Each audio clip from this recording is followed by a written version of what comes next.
네, 안녕하세요. 이번 시간에는 저희 이제 마지막 편이죠. 네 번째 편 제3보험에 대해서 살펴볼 거고요. 이번 시간에는 첫 번째 장, 우리 제3보험의 개요에 대해서 같이 한번 살펴보도록 하겠습니다. 자, 첫 번째 보실 거는 제3보험이라는 게 뭐야? 라고 하는 이제 정의하고 기본적인 구분을 살펴보실 건데요. 제3보험은 저희가 생명보험의 정액보상하고요. 손해보험의 실손보상하고 이 두 가지가 결합되어 있는 형태예요. 그렇기 때문에 우리가 중간지대다. 그래서 그레이존이다 라고 이제 이야기하고 있고요. 2003년 8월에 보험업법을 개정하면서 최초로 제3보험이라는 것이 법 체계적으로 이제 마련이 됐는데 두 가지 영역을 다 포함하고 있어서 생명보험 영역에서는 사람의 신체에 대한 보험이고요.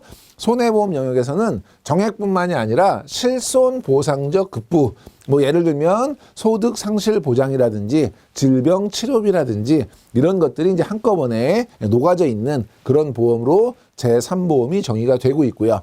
구분이 있는데 이 구분은 여러분이 반드시 기억을 해 주셔야 돼요.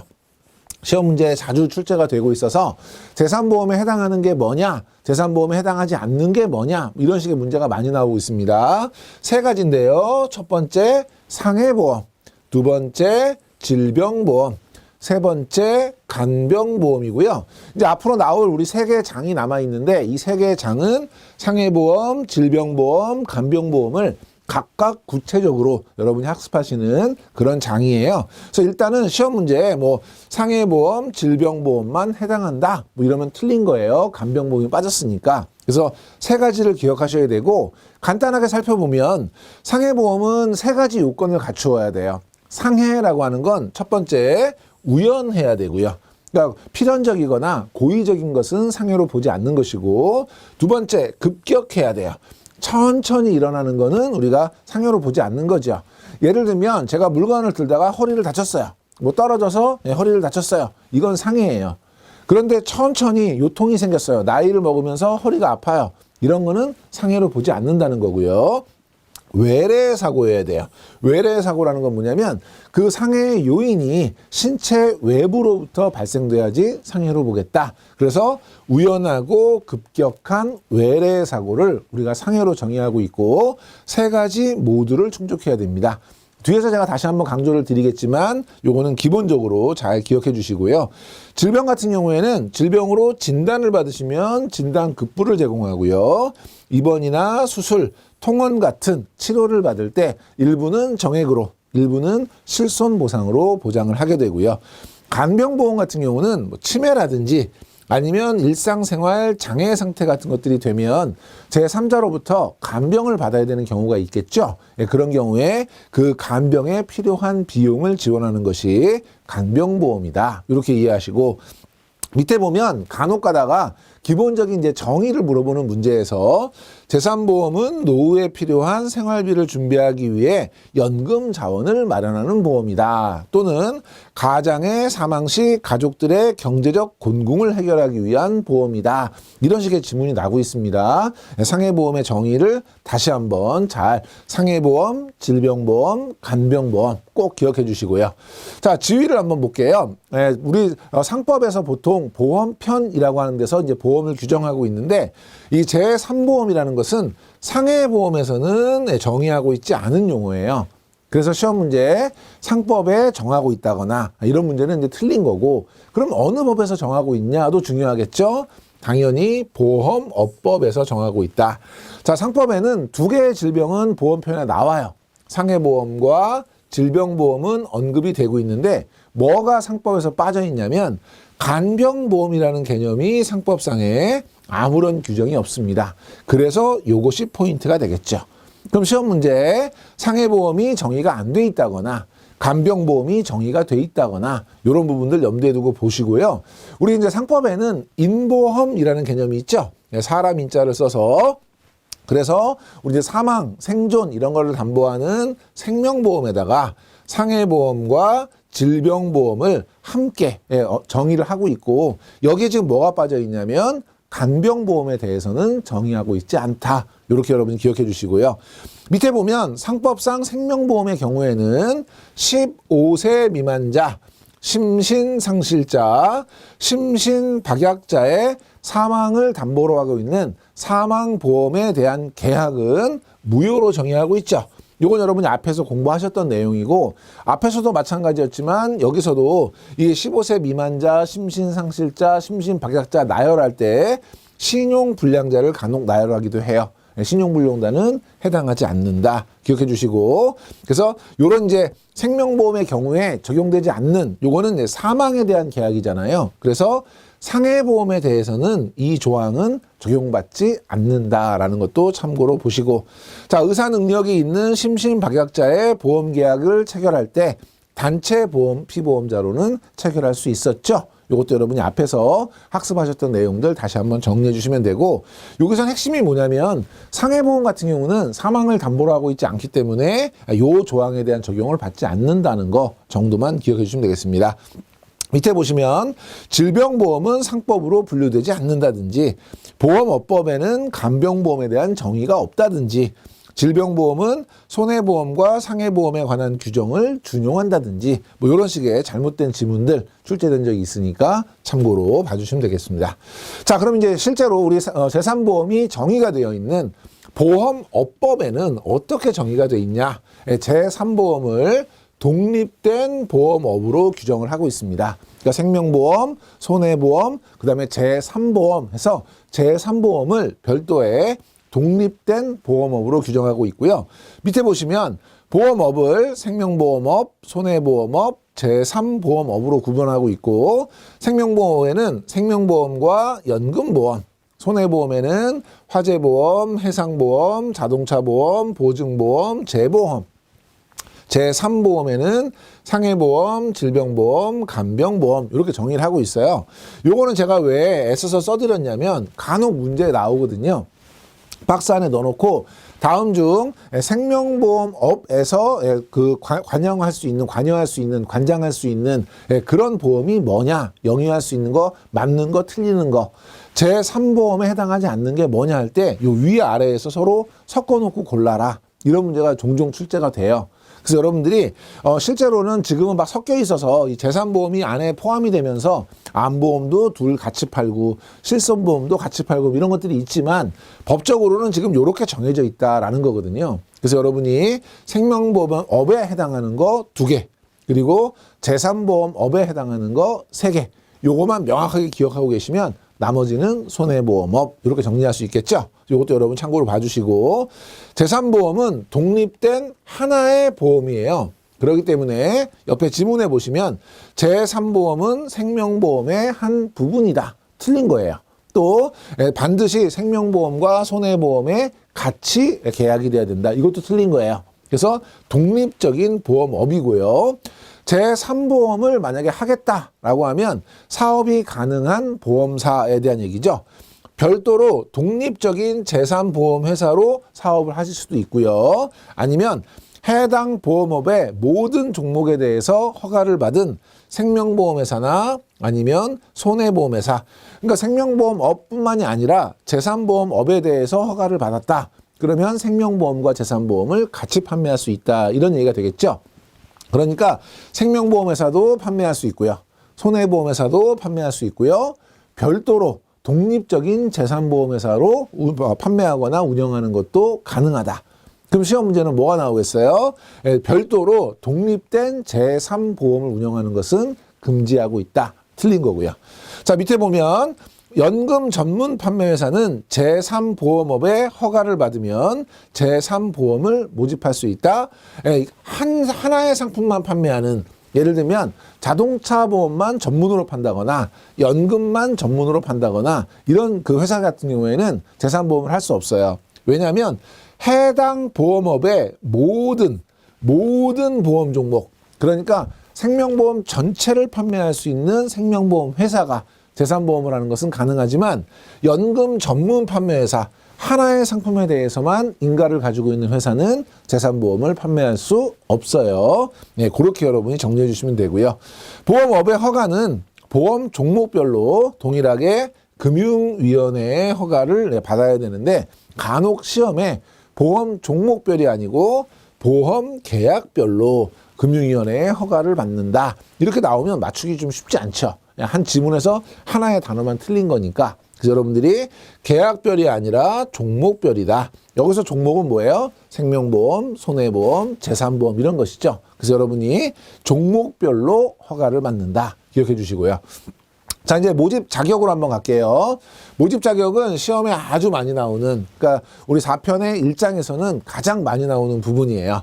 등록 기간은 보험회사를 통해서 금융위원회로부터 등록 업무를 위탁받은 각 보험협회, 생명보험이면 생명보험협회가 될 것이고 손해보험이면 손해보험협회가 되겠죠. 그래서 우리 이거 일반적인 보험 설계사 대리점과 동일해요. 그래서 금융위원회를 법원으로 시험 문제를 낸다거나 보험협회를 뭐 보험연수원, 금융감독원 이런 식의 지문들도 출제가 되고 있으니까 참고로 봐주시고요.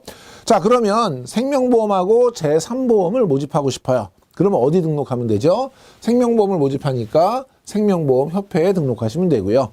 손해보험과 제3보험을 모집하고 싶어요. 그럼 어디에 등록하죠? 손해보험협회에 등록하시면 되고요. 그 다음에 제3보험만 하고 싶다. 이 부분이 이제 중요하겠죠. 만약에 나는 제3보험만 영업을 하고 모집을 하고 싶다. 이럴 경우에는 양 협회 중에 한 곳에 등록하시면 됩니다. 왜냐하면 지금 우리 제3보험협회라는 것은 없기 때문에 이럴 때는 일단 아무 데나 자기가 편한 쪽으로 아무 협회에서나 등록을 하시면 제3보험만 모집하는 것은 가능하고요. 시험 문제에는 양 보험협회 모두에 등록을 해야 된다. 아니요. 둘 중에 하나만 하시면 되고요. 보험 종목별로 금융위원회의 허가를 받아야 된다. 회사도 아니고 개인이 모집을 하는데 금융위원회 허가받을 일은 없겠죠. 그런데 요건 이제 회사에 대한 규정이기 때문에 여러분이 헷갈리시라고 짐을 이렇게 내는 경우가 있어요. 그래서 여러분이 요거 챙겨두시고 등록 요건 한번 보겠습니다. 요거는 이제 일반적인 생명보험 설계사의 등록 요건에 준해서 여러분이 생각하시면 틀리지 않아요. 자, 제3보험 모집에 관해서 연수 과정을 이수하셔야 되죠. 그래서 교육은 똑같이 20시간 이상 교육을 받으시고요. 시험은 똑같이 제3보험 설계사 자격시험에 합격하시면 되죠. 그러니까 생명보험회사든 손해보험회사든 가셔서 지금처럼 우리 제4편에 해당하는 그 나머지 이제 10문제에 대해서 여러분이 합격을 하시면 제3보험 설계사 등록하실 수 있는데 통상은 뭐 생명보험 설계사를 취득하시거나 손해보험 설계사를 취득하실 때 지금처럼 같이 공부하시는 거죠. 그래서 두 개를 한꺼번에 따시는 이런 형태가 많고요. 밑에 보면 교육 이수하고 나서 똑같이 1년 이내에 시험에 합격하셔야 되고 시험에 합격하시고 나서 1년 이내에 교육을 이수하셔야 되고 우리 일반적인 생명보험 설계사에서도 중요했던 거죠. 요게 이제 시험에 자주 나오는데 경력자인 경우에는 관계 업무에 1년 이상 종사하시고요. 등록 신청일로부터 몇 년 이내에 3년 이내에 교육을 이수하시면 시험 보지 않고 등록하실 수 있는 거죠. 요거는 이제 우리 일반 설계사하고 동일합니다. 그래서 1년, 3년 중요하고요. 밑에 개인인 제3보험 대리점, 제3보험 중개사의 등록 요건을 갖추었다면 당연히 설계사로 등록할 수 있습니다. 자, 다음에 우리 제3보험의 특징 한번 살펴볼게요. 우리 보험업법에서 제3보험에 대한 정의인데요. 첫 번째 줄에 보시면 리스크의 상위성을 고려해서 생명보험과 손해보험업을 겸용하는 것은 원칙적으로 금지하고 있다. 왜냐하면 생명보험은 장기적이고 안정적인 위험이에요. 그런데 손해보험은 단기적이고 거대 위험이에요. 그래서 이 두 가지를 한 회사가 겸용하는 것은 원칙적으로 허용하고 있지 않고요. 그렇지만 저희가 교차 판매라는 걸 통해서 일사전속의 원리가 있지만 보험 설계사인 경우에는 2종의 보험회사와 한 회사씩 계약해서 판매를 할 수 있죠. 그런데 회사 자체가 겸용하는 것은 상법상 금지하고 있는데 중요한 것은 제3보험에 대해서는 겸용을 허용하고 있다. 그래서 생명보험회사가 제3보험 같이 모집할 수 있는 것이고 손해보험회사가 제3보험 같이 모집할 수 있는 거죠. 그래서 시험에 제3보험은 상법에서 겸용을 금지한다. 그럼 이거는 틀린 지문이고요. 자, 주계약에서 사망보장은 불가능합니다. 그러니까 제3보험은 상해보험, 질병보험, 간병보험인데 주계약에 사망보장은 할 수 없어요. 그럼 사망이 필요하다. 그럼 어떻게 해요? 특약의 개념으로 추가해야죠. 그래서 사망보장이나 질병 사망을 특약 형태로 설계한다. 중요한 건 겸용 허용된다, 사망보장 주계약 안 된다, 특약으로만 할 수 있다. 요 두 가지 성격을 기억하시고 이 사망에 관련된 특약이 생명보험하고 손해보험이 좀 차이가 있어요. 그래서 요거 시험에 매번 나옵니다. 보시면 생명보험은 사망보장이라는 게 원래 생명보험의 영역이에요. 그렇기 때문에 보험기간이나 보험금액이나 만기 환급금 이런 데 어떠한 제한도 없어요. 그런데 손해보험 같은 경우에는 제한이 있어요. 그래서 우리 보험기간은 80세 만기로 제한을 하고 있고요. 그 다음에 보험 금액은 개인당 2억 원으로 제한을 하고 있어서 얘가 시험에 아주 많이 나오는 거예요. 그래서 우리 80세 만기를 100세 만기 뭐 이렇게 시험 많이 내고 있고요. 개인당 2억 원을 3억 원. 그래서 손해보험사는 90세 만기 2억 원까지 가능하다. 이런 거면 여기 90세가 좀 틀린 거죠. 요건 잘못된 거다. 이런 것이고 만약에 생명보험에서 90세 만기 5억 원이 가능하다. 가능한 거죠. 왜냐하면 제한이 없으니까. 여러분이 그 개념 기억해 주시고요. 맨 밑에 보시면 질병사망특약 3억 원은 생손보사에서 공통으로 개발이 가능한 보장담보다. 뭐 이런 식의 지문이 나와요. 밑에 보면 3억 원은 손해보험에서는 보장할 수 없는 담보가 되겠죠. 이거 여러분이 꼭 기억해 주시고. 자, 보험사고의 대상과 보험금 지급 방법 한번 볼게요. 생명보험 같은 경우는 사람의 생존과 사망이 이제 보험의 대상일 거고, 손해보험은 원칙적으로는 재산상 손해가 보험 사고일 것이고, 제3보험인 경우에는 세 가지겠죠. 상해와 질병과 간병. 요것이 이제 사고가 되겠습니다. 그래서 밑에 보면 일반적으로 고연령자의 가입은 제한된다거나, 우리 이제 질병보험 같은 경우는 고연령자를 제한할 수 있지만 상해나 이런 것들은 연령에 대한 제한을 두고 있지 않거든요. 여러분이 상식적으로 생각하면 연세가 많을수록 질병에 걸릴 확률은 높지만 상해는 연령과 상관이 없잖아요. 그러니까 이런 형태의 아주 기본적으로 교재 구석에 나와 있는 부분이 지문에 나오더라도 여러분이 잘 정리해 주시고, 요거는 이제 각각의 상품들을 다음 장에서 공부를 하시게 되면 충분히 맞추실 수 있는 그런 지문이에요. 자, 밑에 보면 보험금 지급 방법, 생명보험은 원칙적인 것이 이제 정액 보상이 원칙이고요. 손해보험 같은 경우는 실손 보상이 원칙이죠. 그런데 제3보험은 두 개가 섞여 있다 그랬죠. 정액은 예를 들면 진단비, 질병에 진단받으시면 얼마 이렇게 갈 수 있고요. 수술비, 위로금, 입원 일당 이런 것들은 정액으로 지급하지만 실손으로 실질적으로 입은 손해, 가장 대표적인 것이 치료비 같은 것들은 실손으로 보상합니다. 그래서 정액 보상과 실손 보상 모두 가능하다. 너무나 당연한 것이지만 지문에 재산보험의 경우에는 실손 보상만 가능하다. 틀린 거예요. 여러분이 개념 정도 기억해 주시면 될 것 같고요. 피보험 이익이라고 하는 단어가 있는데 요게 이제 시험에 아주 많이 나오는 것 중에 하나예요. 피보험 이익이라는 건 보험에 가입한 대상이 돼서 얻는 이익이란 뜻이잖아요. 그러니까 제가 이 보험을 가입하면서 얻을 수 있는 이익이라는 개념인데 재물에는 이게 있죠. 예를 들면 제가 자동차 보험을 가입했어요. 사고가 났어요. 그럼 이거 내 돈 주고 고쳐야 되는데 이거를 대신 보험회사가 고쳐주니까 저는 재산상의 이익을 본 거죠. 보험을 가입해서. 그런데 이게 사람, 신체인 경우에는 피보험 이익을 계산할 수가 없어요. 왜 계산할 수가 없냐면 사람의 신체와 생명은 가치를 따질 수 없기 때문에 손해보험이 실손 보상이 될 수 있는 이유는 실제 손해만큼만 보상합니다. 자동차 사고가 나서 문짝 하나가 고장났어요. 그러면 문짝 하나 다시 띄고 가는데 얼마라는 가격이 딱 나와요. 이게 실제 손해인 거죠. 그래서 요거를 보상하지 그 이상은 초과하지 않는다. 이게 실손 보상의 원칙인데 생명보험은 그럴 수 없는 게 제가 팔이 부러졌어요. 그러면 팔이 부러졌는데 나의 그 가치, 내 팔의 가치는 얼마야? 예를 들면 종신보험을 가입했는데 가장이 사망했어요. 그러면 이 가장이 얼마야? 이거를 계산하는 게 불가능하죠. 그렇기 때문에 미리 약정하신 금액만큼 정액으로 주는 거예요.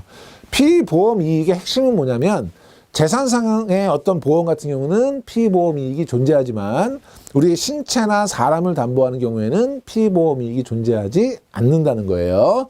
자, 피보험 이익이라고 하는 것은 보험 계약의 목적을 금전으로 환산할 수 있는 가치. 그래서 5가지의 요건이 있어요. 첫 번째, 그 가치를 금전으로 산정할 수 있어야 되고요.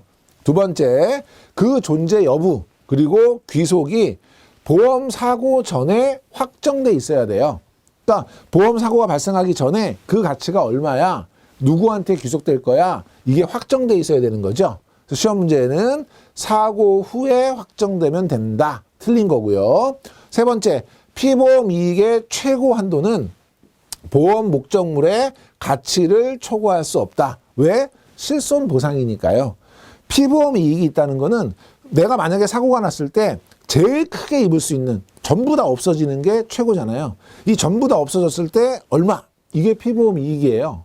그러니까 이거를 초과해서 더 지급하는 것은 손해를 보전하는 목적에 어긋나는 거죠. 그렇기 때문에 초과할 수 없는 것이고, 피보험 이익을 최고 한도로 해서 보험 계약을 체결하는 거죠. 그래서 가입 금액이, 내가 보험 얼마 주세요라고 하는 가입 금액이 피보험 이익을 초과할 수 없는, 초과 보험은 불가능하다, 이런 개념이고, 여기 간혹 가다가 이거를 최소 한도로 계약을 체결한다, 이런 지문이 나온 적이 있으니까 챙겨두시고, 손해보험은 이 피보험 이익이 필수적이에요. 왜냐하면 실손보상이고 대부분 재물에 대한 보상이기 때문에. 그런데 생명보험은 피보험 이익이라는 것 자체가 존재하지 않는다. 왜? 사람이나 신체 같은 경우는 가치를 금전으로 환산할 수 없기 때문에. 그래서 사람 생명, 신체, 이거를 금전으로 평가할 수 없다는 게 이게 제일 핵심이다. 자, 밑에 보시면 손해보험에서는 피보험 이익이 존재하지 않는다고 본다. 오히려 손해보험이 필수적인 것이고, 보험회사는 피보험 이익을 최고 한도로 책임을 진다. 이런 지문은 맞는 지문인 거죠. 간혹 요거를 최소 한도로라고 하면 틀린 지문이고요. 자, 계속해서 우리 피보험 이익 좀 살펴보면요. 생명보험 같은 경우는 보험 사고가 사람의 생존과 사망이죠. 손해보험은 재산상 손해고요. 재산보험은 3가지로 딱 정의하고 있죠. 상해, 질병, 간병. 그쵸? 자, 피보험 이익은 재산상 손해에는 필수적으로 존재해요. 그런데 사람과 신체에 대해서는 피보험 이익이 존재하지 않는다 그랬죠. 생명보험 해당 없고요. 재산보험 해당 없고요. 다만 보상 방법이 생명보험은 정액인 반면에 손해보험은 실손이고, 재산보험에는 정액도 있고 실손도 일부 적용이 된다. 뭐 치료비 같은 경우에. 피보험자는 생명보험하고 재산보험 같은 경우는 아프거나 다치거나 대상이 되는 보험사고의 대상인 반면에, 손해보험은 예를 들면 자동차 보험이다. 자동차 보험의 피보험자는 누구냐면 자동차 사고가 났을 때 그 자동차에 대한 손해를 청구할 수 있는 자동차의 소유자가 되겠죠. 그러니까 손해보상의 권리자가 피보험자가 되는 것이고, 보험기간이 생명보험은 장기이고요.